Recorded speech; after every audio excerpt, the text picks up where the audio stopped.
Oke, assalamualaikum warahmatullahi wabarakatuh. Sebelumnya perkenalkan, nama saya Muhammad Rizky Julfikar. Saya dari Prodi PJKR atau biasa disebut Pendidikan Jasmani Kesehatan dan Rekreasi dari Fakultas Pendidikan Olahraga dan Kesehatan atau biasa disebut FPOK dan dari Universitas Pendidikan Indonesia. Saya di sini akan membahas tentang buku Psikologi Olahraga yang dimana ada 11 bab yang akan saya rangkum per babnya. Mulai bab 1 sampai 11. Nah, di sini kita akan mulai dari bab 1. Bab 1 itu tentang konsep psikologi. Bab 1 itu tentang konsep psikologi olahraga.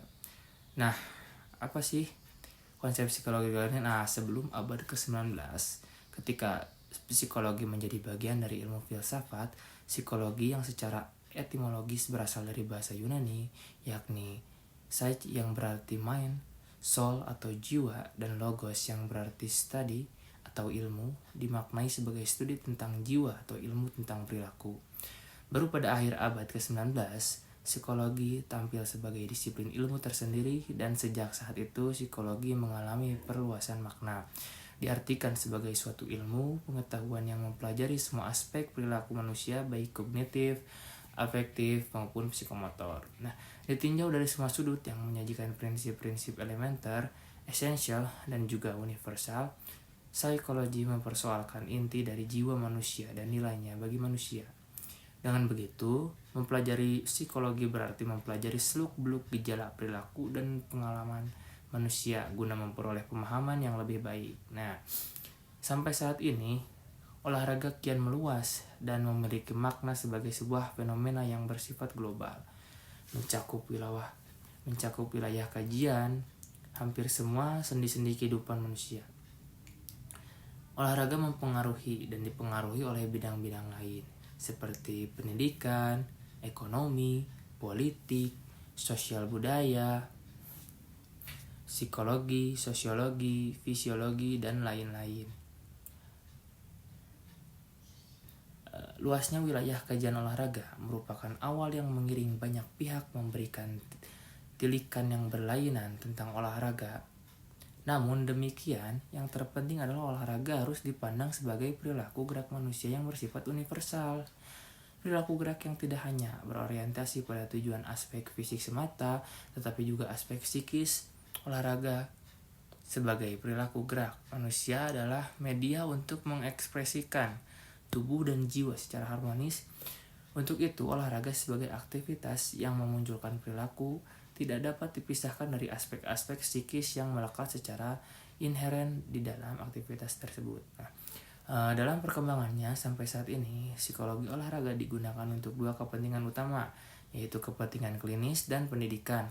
Kedua kepentingan tersebut mendasari adanya pemilihan wilayah kajian psikologi olahraga ke dalam wilayah kajian di lingkungan pembinaan olahraga prestasi atau psikologi kepelatihan olahraga, yang bisa disebut sport coaching psychology. Pembinaan olahraga masyarakat disebut psikologi latihan, exercises psychology. Dan olahraga di lingkungan persekolahan disebut psikologi pendidikan jasmani atau physical education psychology. Sebagai sebuah bidang kajian baru, implementasi psikologi olahraga terkait dan mengait dengan bidang-bidang lain seperti psikologi perkembangan, psikologi belajar, psikologi kepribadian, psikologi sosial, dan psikometri. Nah, mencermati situasi dan kondisi aktivitas olahraga yang unik dan kompleks, diperlukan aneka pendekatan agar gejala-gejala psikologi yang terjadi dapat dioptimalkan. Nah, ada 4 model pendekatan yang umumnya digunakan, yaitu adalah model pendekatan individual, sosiologi interaktif, multidimensional, dan pendekatan sistem. Dua model pertama itu berorientasi pada karakteristik individu, sedangkan model pendekatan ketiga dan keempat berdasarkan pada premis bahwa aktivitas olahraga terkait dan mengait dengan dimensi eksternal yang lebih luas dan akan mempengaruhi prestasi atlet. Sebagai suatu ilmu, secara umum psikologi olahraga memiliki manfaat yang sama dengan manfaat ilmu pengetahuan, yaitu untuk menjelaskan, memahami, meramalkan, dan mengontrol. Demikian juga untuk para profesional, guru, dan pelatih olahraga, manfaat psikologi olahraga dapat merujuk kepada manfaat ilmu secara keseluruhan. Nah, secara umum ada 6 masalah dan tantangan dalam pengembangan psikologi olahraga di Indonesia, yaitu yang pertama adanya pandangan bahwa psikologi olahraga masih merupakan bidang kajian yang kurang penting. Yang kedua, penelitian-penelitian yang dilakukan masih berupa penelitian replikatif dan terbatas jumlahnya. Yang ketiga, ada partisipasi dalam penelitian dan program terapan yang bertujuan mencari pemecahan terhadap masalah olahraga prestasi yang sangat terbatas. Keempat, terbatasnya para pakar psikologi olahraga. Kelima, terbatasnya penelitian yang bersifat komparatif.